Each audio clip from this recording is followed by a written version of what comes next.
João capítulo 2, verso 1, abra sua Bíblia comigo. Jesus Cristo, nosso advogado. 1 João capítulo 2, verso 1. Encontrando o texto, coloque-se em pé, e se você perceber alguém que não tem uma Bíblia, se achegue para junto dele, para que todos possam realizar essa leitura. 1 João, primeira carta do apóstolo João, capítulo 2, versículo 1. Meus filhinhos, essas coisas vos escrevo, para que não pequeis. E se alguém pecar, temos um advogado para com o Pai, Jesus Cristo, o justo. E se alguém pecar, temos um advogado para com o Pai, Jesus Cristo, o justo. Senhor, nós temos sido abençoados por estarmos na Tua casa nessa manhã. Não poderíamos ter melhor escolha do que deixar os afazeres seculares deste mundo e nesse dia que pertence ao Senhor, nos reunirmos na Tua casa para a Tua adoração. Os nossos corações estão voltados a Ti, as nossas mentes estão voltadas ao Senhor, desejosos de receber a Tua instrução, reconhecendo a necessidade do Teu Espírito Santo de nos conduzir em toda a verdade. E é na dependência dele que nós oramos em nome de Cristo. Amém. Podem se assentar, irmãos. Os gnósticos, a quem João aqui combate, eles consideravam-se impecáveis. E por isso eles não percebiam o valor do sacrifício do Senhor Jesus Cristo na cruz. Eles não valorizavam aquilo que Jesus realizou, porque eles consideravam que eles não precisavam disso. Uma vez que eles eram impecáveis, uma vez que o pecado não os atingia, eles consideravam que o sacrifício de Cristo não tinha valor algum. E eles afirmavam que eles tinham uma comunhão elevada com Deus, sem a necessidade de abandonar o pecado. Então eles separavam a sua vida da comunhão com Deus. E os seus corpos podiam cometer todo tipo de pecado, sendo que os seus espíritos estariam em plena comunhão com o Senhor. Isso aconteceu há quase 2000 anos, mas essa ideia permanece no nosso tempo. A ideia de que o nosso pecado não afeta o nosso relacionamento com Deus. E a ideia de que nós não precisamos de Cristo constantemente. Que podemos viver nas nossas forças, que podemos viver conforme nós mesmos desejamos. Mas aquilo que João escreve aqui, irmão, nessa carta, escreve principalmente para dois objetivos. E claramente ele disse nesse versículo, o primeiro objetivo é para que os filhos de Deus não pecassem. Ou seja, ele escreve para que os filhos de Deus tenham vitória, não pecando. Mas ele lhes anuncia que se eles pecarem, há remédio na pessoa do Senhor Jesus Cristo. Então são dois pontos importantes, que nós não devemos dar lugar ao pecado, mas que isso ocorrer na nossa vida, a provisão abundante em Cristo, a provisão suficiente em Cristo. Então, diante daquilo que João tem dito nesse primeiro versículo, capítulo 2, eu preciso perguntar a você, o que você tem feito dos seus pecados? O que você tem realizado em relação aos seus pecados? Como você tem tratado os seus próprios pecados? Você tem os tratado à luz da palavra de Deus? Você tem simplesmente os ignorado? Você tem feito de conta que eles não existem? Ou você tem realmente dependido da abundante provisão e do abundante remédio que há em Cristo Jesus? Claramente João disse que está escrevendo para que não pequeis. Mas se alguém pecar, temos um advogado para com o Pai, Jesus Cristo justo. Então nós temos que entender os objetivos de João aqui, para nós concluirmos sobre um fato muito importante da nossa vida, como crentes e como membros desta igreja. O que Deus quer de nós e a forma que Deus quer que nós hajamos. Primeiro fato que João claramente coloca diante de nós, irmãos, é: meus filhinhos, essas coisas vos escrevo para que não pequeis. Filhinhos, ou seja, criancinhas, meus pequenos filhinhos. Um termo aqui que o apóstolo João, já idoso, está usando para aquela igreja. Eu estou escrevendo para que vocês não pequem. Esse é o objetivo. E ao falar sobre isso, nós temos que lembrar algumas coisas que a palavra de Deus nos ensina a respeito disso. Primeiro, realmente, a ordem do Senhor é para que não pequemos. E nós não devemos abusar, nos aproveitar da graça de Deus, para que então nós cometamos todo tipo de pecado, sem que isso nos afete. Quando ele diz, para que não pequeis, é preciso de definir uma coisa muito certa aqui. Esse não pequeis se refere a atos definidos de pecado, e não hábitos pecaminosos. Literalmente ele está dizendo, meus filhinhos, essas coisas vos escrevo para que vocês não cometam atos pecaminosos. Porque essa é a realidade na nossa vida. Porque esse é o fato que nós temos que ser chamados à atenção. O fato de nós sermos pecadores não subentende que a derrota ao pecado é algo inevitável. O fato de nós sermos quem somos não significa que de uma forma ou outra nós seremos derrotados pelo pecado, mas significa que o alvo nosso é a perfeição, mesmo que essa perfeição seja impossível de se atingir nessa vida. Nenhum de nós se tornará um crente que jamais pecará, não nessa vida. Nenhum de nós se tornará imune ao pecado, não nessa vida. A possibilidade de pecarmos está diante de nós. E nós cometeremos atos pecaminosos devido à presença da nossa natureza pecaminosa. Mas, apesar disso, não se engane, o nosso alvo é, filhinhos vos escrevo para que não pequeis. Não significa o fato de eu ser pecador e possuir uma natureza pecaminosa, e o fato que eu vou falhar nessa minha vida, neste mundo, que eu tenho desculpa para pecar. Muito pelo contrário. O que a Bíblia está dizendo é que todo o nosso esforço deve ser dirigido, filhinhos, para que não pequeis. E mesmo quando pecamos e temos atos pecaminosos, ao invés do desânimo, dizer, viu, eu luto tanto para cair novamente em pecado, não. Nós nos reerguemos pelo poder de Deus e continuamos em nosso alvo, que é não pecar. Tenha esse alvo e não tenha desculpas para ele.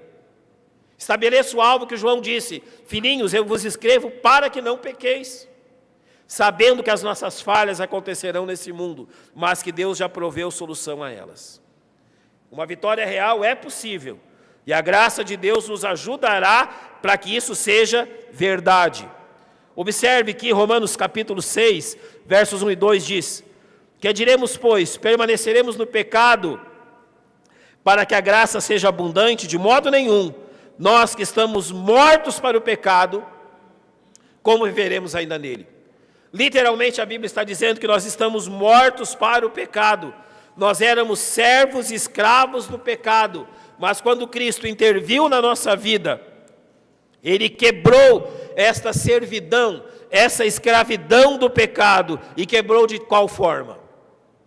A única forma de um escravo se ver realmente livre é quando ele morre. Porque quando ele morre, o seu Senhor não tem mais poder sobre ele. E por isso no verso 3 do mesmo capítulo está escrito, ou não sabeis que fomos batizados na sua morte? E no verso 6 ele repete, sabendo isto que o nosso velho homem foi com ele crucificado, para que o corpo do pecado seja desfeito, para que não sirvamos mais ao pecado. O nosso velho homem era a nossa ligação com essa raça pecaminosa, pecadora e condenada. Mas uma vez que o nosso velho homem está morto, significa que nós não estamos mais debaixo da escravidão do pecado. E ao contrário, ao invés de um velho homem que morreu, 2 Coríntios 5,17 diz, e assim, se alguém está em Cristo, nova criatura é, as coisas velhas já passaram e tudo se fez novo.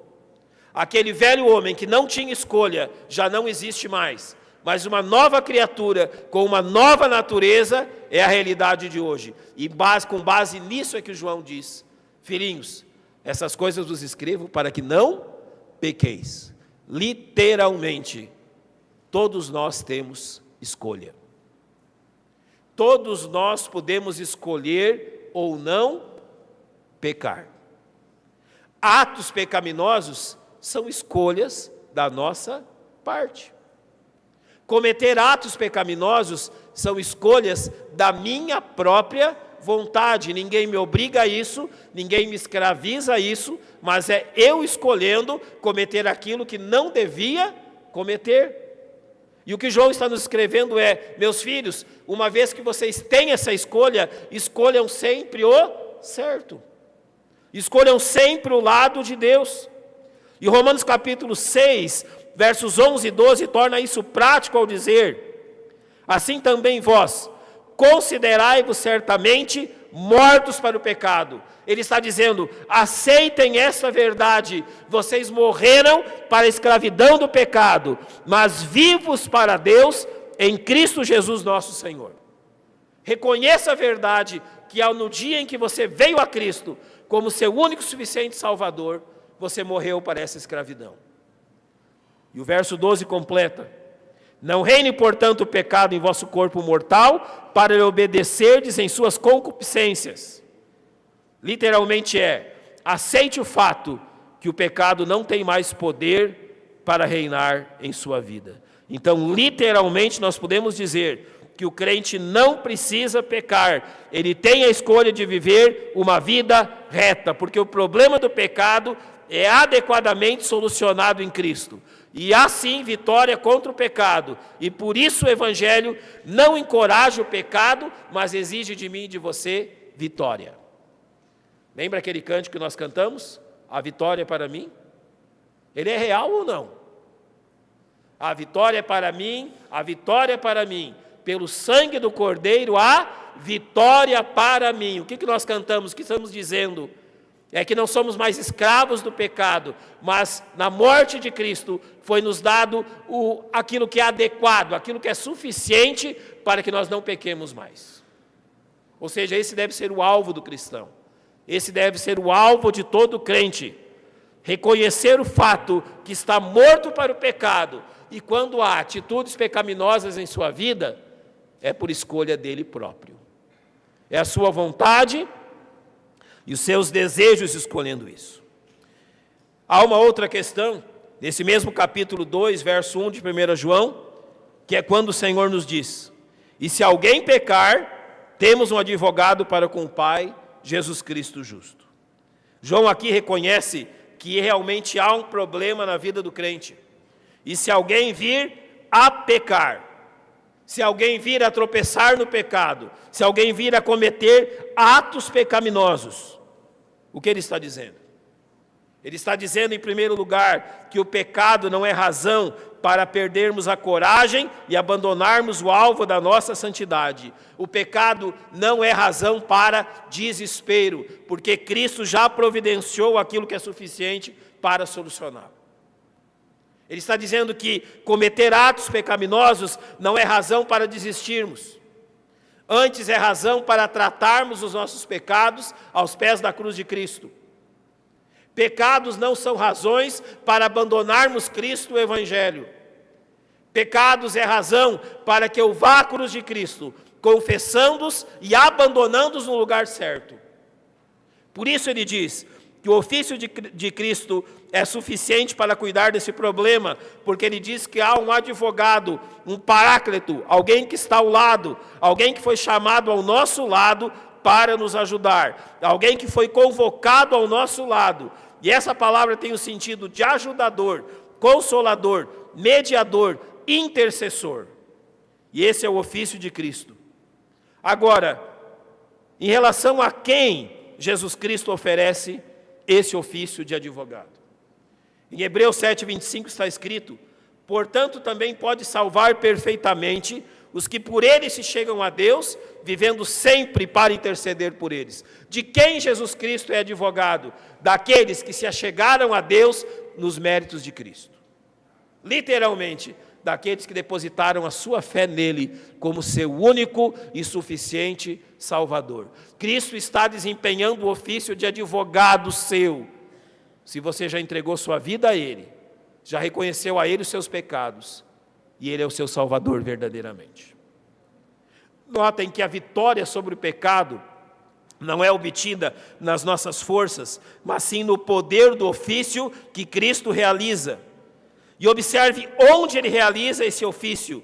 Temos um advogado para com o Pai, ou junto com o Pai, conforme nos diz Hebreus 1:3, que diz: havendo feito por isso mesmo a purificação dos nossos pecados, assentou-se à destra da majestade nas alturas. Aonde Cristo oferece o seu ofício de advogado para conosco? Junto ao Pai.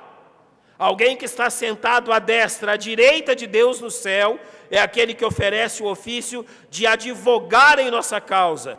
E qual é o resultado de Cristo advogar na nossa causa? Hebreus 9:12 diz: mas pelo seu próprio sangue, uma vez entrou no santuário, havendo feito uma eterna redenção. Cristo não está ali para obter justiça ou nos purificar nesse sentido, porque Ele fez isso de uma vez por todas, Ele já nos salvou de uma vez por todas.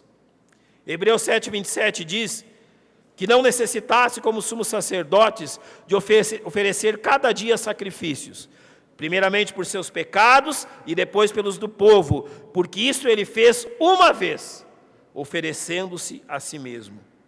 Depois, no capítulo 9, verso 26, ele repete: mas agora, na consumação dos séculos, uma vez se manifestou para aniquilar o pecado pelo sacrifício de si mesmo. Ou seja, ele fez isso de uma vez por todas. E por isso, então, oferecendo um sacrifício único, ele está sentado à destra de Deus. Então, a nossa salvação, ele já conquistou. A nossa purificação, o perdão, ele já nos deu. Ele já nos justificou. Então, o que Cristo está fazendo ao lado de Deus por nós? Claramente o texto diz: Ele é o nosso advogado. E o que um advogado, nesse sentido, faz em nosso favor? Faz por nós diante de Deus. Se a nossa salvação é garantida e segura, e se não há meio nenhum de perdermos a salvação, não é para garantir a nossa salvação que Ele está ali, Ele já garantiu na cruz, mas Ele está ali por um fato específico. O que o pecado faz na vida do crente? Qual é a consequência do pecado na minha e na tua vida? Você já passou pela experiência de não ter o desejo de orar, de não ter o desejo de ler a Bíblia, de não ter prazer na oração, não ter prazer na leitura da palavra de Deus, não ter prazer em vir à casa de Deus, não ter prazer em conversar sobre as coisas de Deus, não ter prazer em lembrar sobre as coisas de Deus? Pois o pecado faz exatamente isso. Ele tira de você todo o prazer espiritual que você tem nas coisas espirituais. E qual a razão que o pecado faz isso? É porque ele não nos tira a salvação, mas ele nos tira a comunhão com Deus. Ele não interrompe o fato de estarmos seguros, mas ele interrompe sim a comunhão entre o Filho de Deus e o seu Pai. Por isso que Cristo é o nosso advogado. Ele está intercedendo por nós para que isso não venha acontecer. Eu vou usar com você um exemplo. Em Lucas capítulo 22, versos 31 e 32, o Senhor assim diz: disse também o Senhor: Simão, Simão, eis que Satanás vos pediu para se andar como trigo, mas eu roguei por ti, para que a tua fé não desfaleça, e tu, quando te converteres, confirma a teus irmãos. O que Jesus estava lembrando aqui são das tentativas de Satanás em destruir a Pedro e a sua fé. Mas o que ele diz a respeito disso? Que eu roguei por ti. Literalmente, Jesus intercede-se e coloca ao lado de Pedro. Jesus promove ou dá a Pedro tudo o que foi necessário para que Pedro vencesse seu orgulho e fosse restaurado após tê-lo negado, e para que Cristo usasse como um instrumento útil na sua obra. Irmãos, se não fosse a intercessão de Cristo em nosso favor, Satanás já teria nos destruído há tempo. Se não fosse a intercessão de Cristo em seu favor, o pecado já teria destruído a sua vida, a vida da sua família e a vida desta igreja. Não fosse a intercessão permanente de Cristo em nosso favor, Satanás já teria obtido vitória sobre a nossa vida há muito tempo. Mas é pela sua intercessão que nós permanecemos de pé. E é por isso que ele diz: se pecarmos, temos um advogado junto ao Pai, Jesus Cristo, o justo. Satanás significa o acusador. Nós aprendemos no livro de Jó que Satanás tem acesso ao trono de Deus. E ali ele adentra ao trono de Deus para acusar Jó. Você já pensou no que ele faz com os nossos pecados? O que diz Satanás a nosso respeito? Não estão ali os filhos de Deus? Não estão ali os crentes? Não estão ali aqueles que professam ter confessado a Jesus como seu único e suficiente Salvador? Não estão ali aqueles que cantam: Senhor, eu te entrego a minha vida, tudo o que eu tenho é teu. E o acusador está lá nos apontando o dedo. São aqueles ali teus filhos? São aqueles ali, aqueles que tu chama de santos? São aqueles ali que herdarão o céu? Observe bem o que eles estão fazendo. Observe bem o tipo de vida que eles levam. Observe bem o que eles fazem quando ninguém mais está olhando. Observe bem a atitude deles quando estão longe dos olhos da igreja. Infelizmente é preciso reconhecer que em grande parte das vezes Satanás tem razão ao nos acusar e apontar que tipo de vida vivemos. Sabe quem é um advogado? Quem está à destra de Deus no céu é Jesus Cristo, o homem. Há um só mediador entre Deus e os homens, Jesus Cristo, homem. Nunca se esqueça dessa palavra. É um homem de carne e osso que está à direita de Deus nesse momento. E é um homem que apresenta as feridas das suas mãos, que não nos justifica dizendo: eles estão pecando porque são fracos, eles estão pecando porque foram enganados, eles foram pecando por isso ou por aquilo. Não, o nosso advogado não apresenta justificativas. Ele simplesmente nas suas mãos apresenta o preço pago. Sim, eles são pecadores, sim, eles são fracos, sim, são desobedientes, mas está aqui o preço que foi pago pela desobediência deles. Essa é a razão de não sermos condenados. É porque Jesus Cristo é o nosso advogado de defesa no céu. E as suas mãos perfuradas e o seu sangue rendido na cruz são a prova que o preço do nosso pecado já foi pago. Ele é o nosso advogado. E é um advogado que intercede por nós. E aqui eu quero lembrar um fato do Velho Testamento. O povo de Israel lutava na campina e Moisés e mais 2 homens estavam sobre o monte. Você lembra o que acontecia nessa batalha? Êxodo 17:11 diz: E acontecia que quando Moisés levantava sua mão, Israel prevalecia, mas quando ele baixava sua mão, Amaleque prevalecia. Então 2 bons homens tiveram uma ideia. Você lembra qual foi? Vamos manter as mãos de Moisés erguidas. Foi uma boa ideia ou não foi? Foi. Enquanto as mãos de Moisés se mantiveram erguidas, o que aconteceu com o povo de Deus?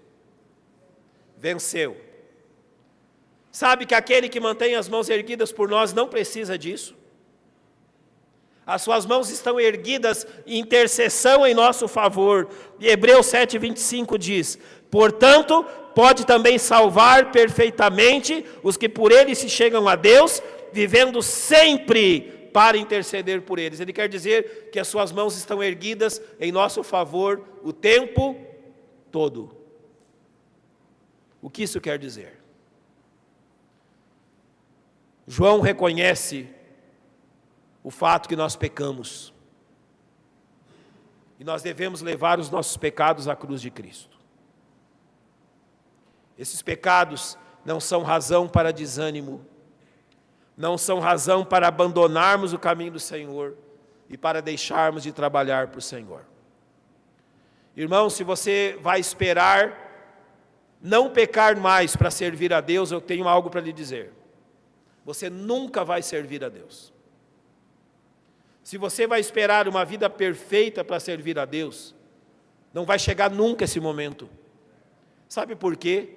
Porque você continua com os olhos em si mesmo. Você continua olhando só para ti mesmo. O que João está nos dizendo: olhem para o advogado, olhem para o intercessor.